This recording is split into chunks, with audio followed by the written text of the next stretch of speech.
So this is a summary again. The A is like a slope.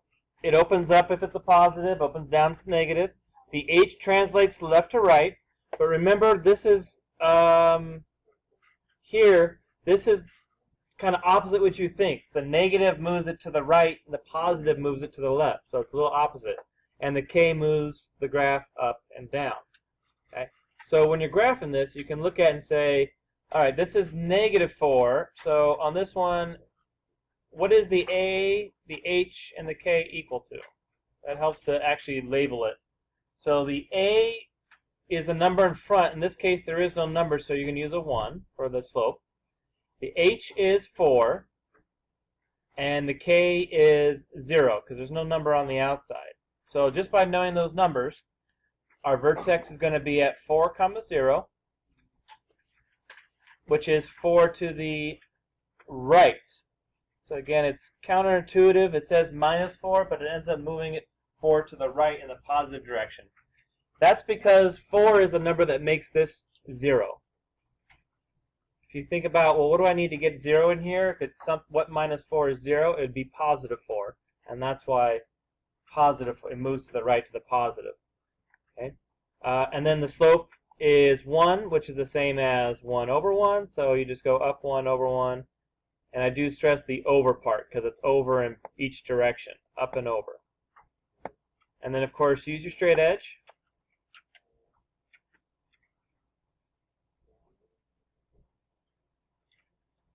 Just like that.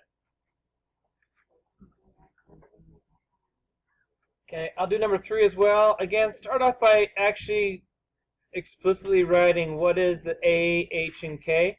That'll make things easier. So the A again is 1 over 1. The H here is 4 again. And the K this time is 6. So that lets me know the vertex is at 4, 6. So you move to the right 4. 1, 2, 3, 4. 1, 2, 3, 4, 5, and 6.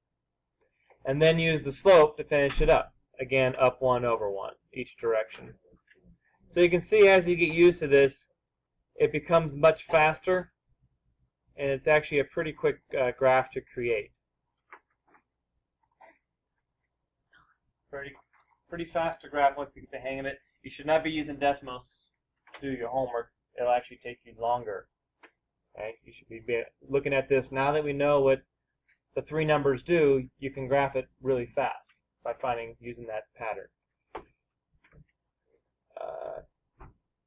We'll stress, do not distribute or anything like that. So on this one, like on number 6, do not distribute anything. So A is equal to -1 because it's a negative. H is equal to -3. So this is the weird thing that is kind of opposite, right? It moves opposite of what you might think. And the K is -7. It's always the same. It's -7 here, so it's -7 here. So this is the vertex is actually going to be at -3, -7. So left 3, 1, 2, 3, and then down 7, 1, 2, 3, 4, 5, 6, 7. And we know the slope is -1 or -1 over 1, so it's opening down. So this is what you want to be able to do pretty much at this speed as far as graphing. It does not take too long to identify where the vertex is, and then just use the slope to go get both sides. Okay. Now, if you absolutely need a check, you're not sure, of course, go ahead and put in Desmos.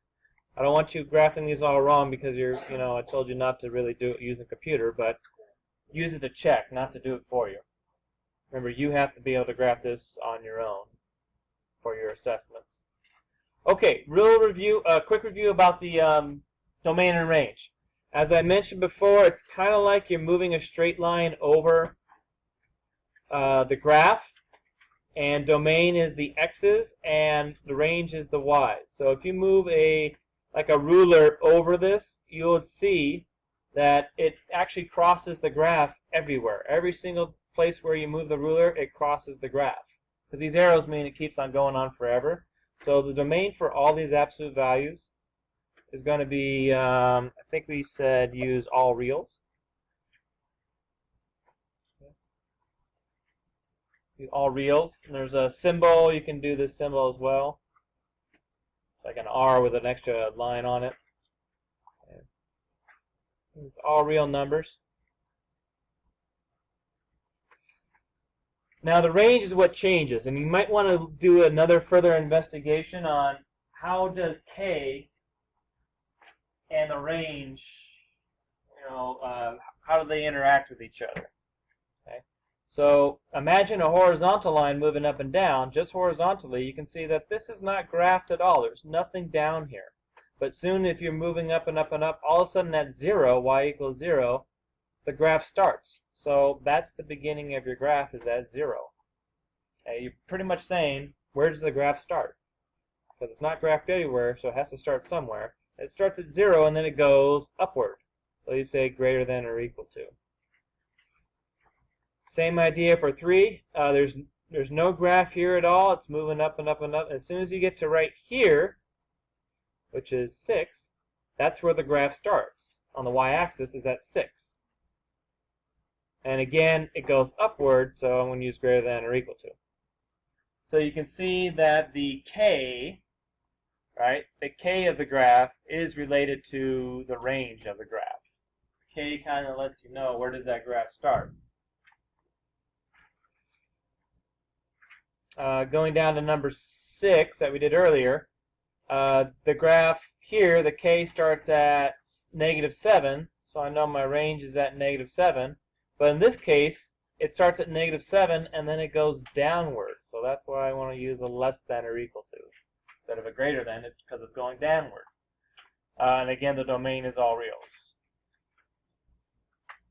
So that's a little review on the domain and range and how that works.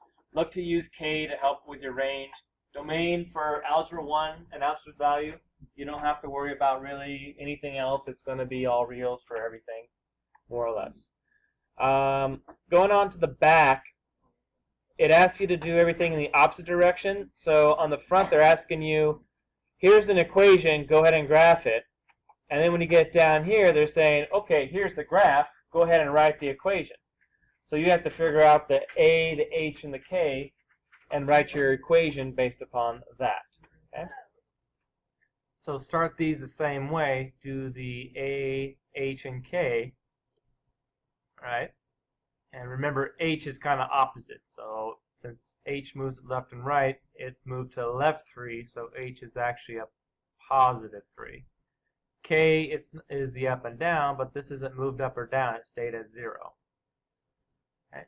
So that means our vertex is at -3, 0. Yep.